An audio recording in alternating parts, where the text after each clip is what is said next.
Hey everyone, I want to do a video for you today on the on it, off it mindset. And when I talk about the on it, off it mindset, it comes down to comments such as cheat days, comments such as, oh, I had a write off this weekend. It all comes back into that kind of loop of the on it, off it mindset.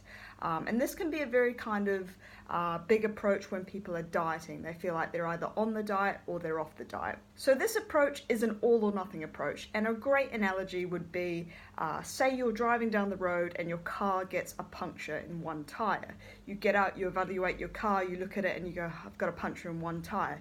You wouldn't then grab something and puncture every single other tire in order to kind of even out the perspective that you've got one puncture. So, just because you've got one puncture in one tire, or just because you've got one meal that was particularly high in calories and over your caloric target for that day, doesn't mean you go off on a kind of tangent and destroy the rest of the week or destroy the rest of the weekend and call it a off it weekend. I want to kind of bring it back and evaluate essentially why people say that they have an off it weekend, or they were off it, or they just had a cheat meal, etc. Essentially that comes back to them essentially potentially having a very, very high caloric meal, or a meal that they know is going to push them outside their caloric target, whether that's to lose weight or whether that's to maintain their weight. Essentially that's what they're referring to, that they've had too many calories and they know it. So now I want to kind of reinforce why usually these things occur, and it's usually to do with a social occasion, and we need to remember the importance of our social well-being. We are humans, we love to socialize over meals out, coffee, cake, etc. We go around to people's houses and they cook for us. Social well-being is so important, and it's something that shouldn't be demonized. Whether you do have a specific body composition goal, it's something that you should be able to manage because it is important for your overall well-being. So this kind of comes back to where I fall on social occasions. I believe that you should never kind of turn away social occasions. The choice is always on you. When you go out to a restaurant for dinner, if you do have a very kind of strict or specific goal in mind, maybe you're trying to lean down for summer, for example, and you need to be, quite cautious about your caloric intake. You can pre-look at the menu, you can always make choices that align closer towards your goals. Yes, that meal may be harder to fit into your caloric intake at that time because meals out when we are socializing are usually a lot higher in calories, but you can definitely pick something on a menu that aligns closer towards your current calorie intake or requirements at that time. Essentially, this comes back to that minimal dose of enjoyment. So if you look at it and you go, I'm going out because I want to enjoy people's company, really, regardless of what I consume, I'm still going to enjoy that social company, then that can still meet those social requirements, but also still allow yourself to enjoy a meal out.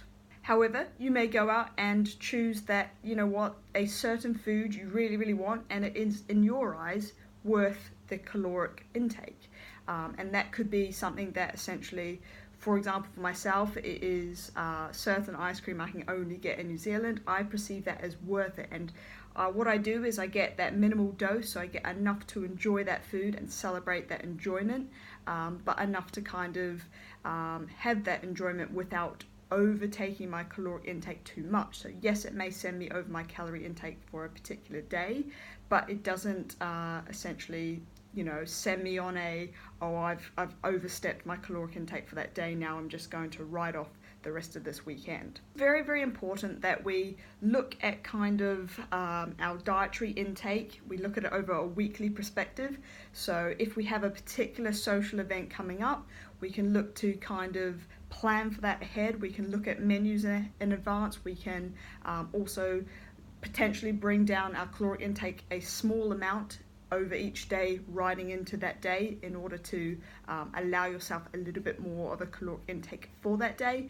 We can also manage that day using things like a protein moderated sped fast. So maybe it's a meal out at dinner. You could have just protein and plant or vegetable based meals leading up to that meal at night, and that would allow you to have your kind of carbohydrates and fat intake at the dinner meal. There's plenty of tools that you can utilize in your advantage to not have this kind of on it, off it mentality.